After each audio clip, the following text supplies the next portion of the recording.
दोस्तों, क्या आप जानते हैं क्यों हो रहा है क्यूबा में विरोध? बच्चों, जैसा कि अभी आप लोगों ने हाल ही में देखा होगा कि 11 जुलाई 2021 को रविवार को क्यूबा के सारे निवासी सरकार विरोधी नारे लगाते हुए सड़कों पर उतर आए। बच्चों, ये प्रोटेस्ट, ये जो विरोध है, ये वहां पे भोजन और दवा की किल्लत के कारण बड़ा प्रदर्शन हो रहा है। यह विरोध प्रदर्शन का मुख्य वजह क्या है कि वहां पे भोजन का बहुत बड़ा अभाव है, आवश्यक दवाएं नहीं मिल पा रही हैं। और ऐसा जो विरोध है यह लगभग 3 दशकों बाद हुआ है।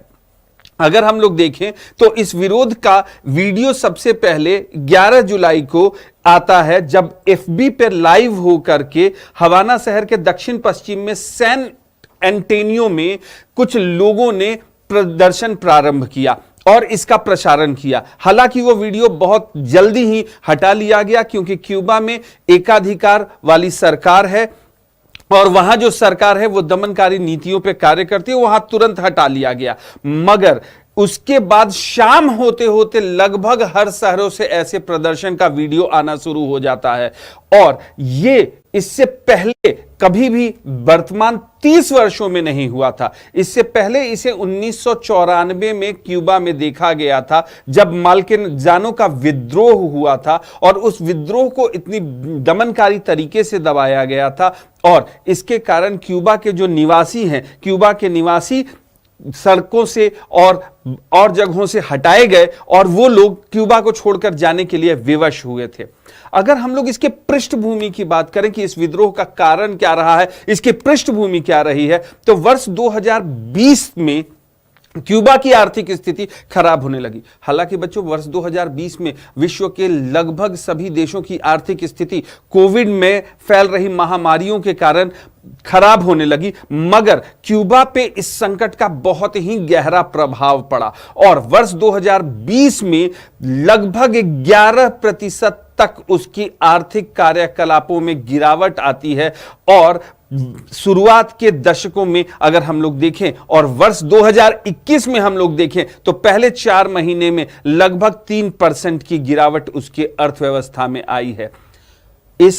अगर मैं बात करूं प्रदर्शन और विरोध, तो इसको सिर्फ हमें एक डायमेंशन में नहीं देखना चाहिए और हमें यह जानना चाहिए कि यह विरोध हो क्यों रहा है। तो बच्चों, इसके पीछे कई कारक नजर आ रहे हैं। जैसे अगर हम लोग बात करें तो क्यूबा का जो सबसे परम सहयोगी देश है वेनेजुएला, उस वेनेजुएला ने सब्सिडाइज्ड रेट पे वहां का जो पेट्रोलियम पदार्थ है वो देना कम कर दिया है, फ्यूल देना मना कर दिया है। साथ ही अमेरिकी प्रतिबंधों ने, जो अमेरिका द्वारा लगाए गए क्यूबा पे प्रतिबंध हैं, उन प्रतिबंधों ने अर्थव्यवस्था की कमर को पूरी तरह से तोड़ दिया है।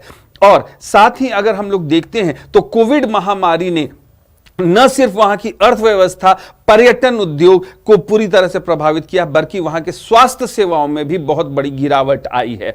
इससे लोगों को बहुत बड़ा झटका लगा है, लोगों के पास में आवश्यक रूप से खाने पीने की किल्लत होने लगी है। और साथ ही अगर हम लोग बात करें तो कई जगहों पर दवाओं के कारण और बीमारियों से लोग मरने लगे हैं।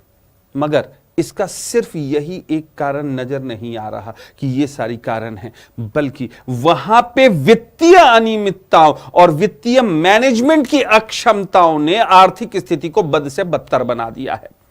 प्रतिबंध लगाया गया है और लेकिन अगर हम लोग बात करें तो यह प्रतिबंध आवश्यक सेवाओं, भोजन और दवाओं पर नहीं है, बल्कि अगर हम लोग बात करें तो ये जो प्रतिबंध है उनके कार्यकलापों पर लगाया गया है, उनके कार्यकलापों को नियंत्रित करने के उद्देश्य से लगाया गया है।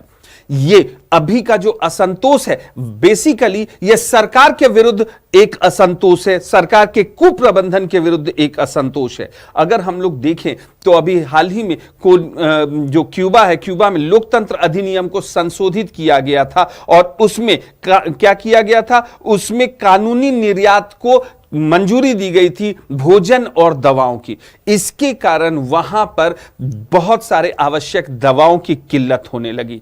अगर हम लोग बात करें तो यूएन ने, जो संयुक्त राष्ट्र संघ है, संयुक्त राष्ट्र संघ ने इसके उभारने का बहुत ज्यादा प्रयास किया और बहुत सारे देशों ने आर्थिक सहायता और दवाइयों को प्रदान करने की जरूरत और देखते हुए क्या किया कि वहां पे दवाइयों को भेजा, लेकिन क्यूबा की सरकार ने इसे सरकार विरोधी मानते हुए लेने से इनकार कर दिया। अगर हम लोग देखते हैं तो वहां पे SOS क्यूबा नाम का हैशटैग सोशल मीडिया पे बहुत वायरल हुआ था, जिसके अंतर्गत वहां पे दवाइयों की मदद की पेशकश की गई थी, आर्थिक मदद की पेशकश की गई थी, भोजन के मदद की पेशकश की गई थी। लेकिन क्यूबा की सरकार ने इन सारी चीजों को सरकार विरोधी मानते हुए प्रतिबंधित कर दिया और इसे लेने से इनकार कर दिया। इसलिए इसके विरोध में सरकार के विरुद्ध धीरे धीरे लोगों का असंतोष पनपता रहा और जब कोरोना की दूसरी लहर आई, और कोरोना की दूसरी लहर में क्या होने लगा, तो कोरोना की दूसरी लहर में कई स्टेट्स प्रभावित होना शुरू हो जाते हैं, लोगों को दवाइयों की किल्लत का सामना करना पड़ता है, सरकार के अंदर भ्रष्टाचार और वित्तीय अनियमितताएं चरम पर पहुंच गई हैं। इन सब को देखते हुए क्यूबा में लोगों ने सड़कों पे उतर करके विरोध प्रदर्शन करना शुरू किया और ये पिछले 3-4 दिनों में ये विरोध प्रदर्शन बहुत चरम पर पहुंच गया है। बच्चों, वस्तुतः क्यूबा में एक दलीय शासन है, वहां पे एकाधिकार है शासन का। इसके कारण क्या होता है, इसके कारण वहां पे सरकार की मोनोपोली चलती है, यानी सरकार का एकाधिकार चलता है, किसी भी विरोधी का स्वर नहीं उठता वहां पे। अब क्या होने लगा है, सरकार ने जितनी भी आर्थिक कार्यकलाप है उन पर भी अपना एकाधिकार कर लिया और नियंत्रण कर लिया है। इसका दुष्प्रभाव क्या पड़ता है कि वहां पर प्रशासनिक अनियमितताएं और भ्रष्टाचार का बोलबाला हो गया है। यह पूरी की पूरी समस्या हमें किसी भी तरह से अगर देखते हैं तो अनियमितताओं का प्रतिरूप दिखाई देती है। अगर हम लोग निष्कर्ष देखें तो इसके लिए कई स्तरों पे प्रयास करने पड़ेंगे अगर क्यूबा को अपनी स्थिति सुधारनी है तो। सबसे पहला प्रयास क्या करना पड़ेगा, तो इसके लिए शासन में जो अनियमितताएं हैं उन अनियमितताओं को दूर करने का प्रयास करना पड़ेगा। जो आर्थिक कार्यकलाप है उन पर सरकारी नियंत्रण को कम करके ज्यादा पारदर्शिता लाने का प्रयास करना पड़ेगा। आंतरिक सुधार और शासन और सुशासन इसका एक महत्वपूर्ण हल है, लेकिन तात्कालिक तौर पर वहां की सरकार को अपनी हठधर्मिता छोड़ते हुए क्या करना चाहिए, जो वैक्सीन्स और भोजन जो दूसरे देश दे रहे हैं उन सहायता को तुरंत प्रभाव से वहां के नागरिकों को उपलब्ध कराना चाहिए। जब नागरिक रहेंगे तभी सरकारें रह सकती हैं। इस मूल मंत्र को समझना होगा, तभी क्यूबा की समस्या का समाधान किया जा सकता है। बच्चों, क्या आप जानते हैं सीरीज में मैं इस तरह के ज्वलंत मुद्दे को लेकर करके आप लोगों के समक्ष उपस्थित होता रहता हूं, तो आप लोग इसे देखना ना भूलें और इसको मैक्सिमम लाइक और शेयर किया करें। इसके अलावा एग्जामपुर का ISPCS चैनल आप सारे प्रतिभागियों के लिए, सफलता के लिए बहुत सारे नए कार्यक्रम और शॉर्ट वीडियोस लेकर के आ रहा है, जिसमें आप बहुत सारे बर्निंग टॉपिक्स को भी देखते रह सकते हैं। तो बच्चों, आशा करता हूं कि आप लोगों को ये वीडियो जरूर पसंद आया होगा। हमारे साथ जुड़े रहिए। और क्या आप जानते हैं, मैं कल अगली सीरीज को लेकर मैं आ रहा हूं, मेडागास्कर जो भूखमरी से जूझ रहा है उसके बारे में संवाद। धन्यवाद आप लोगों का। Thank you very much.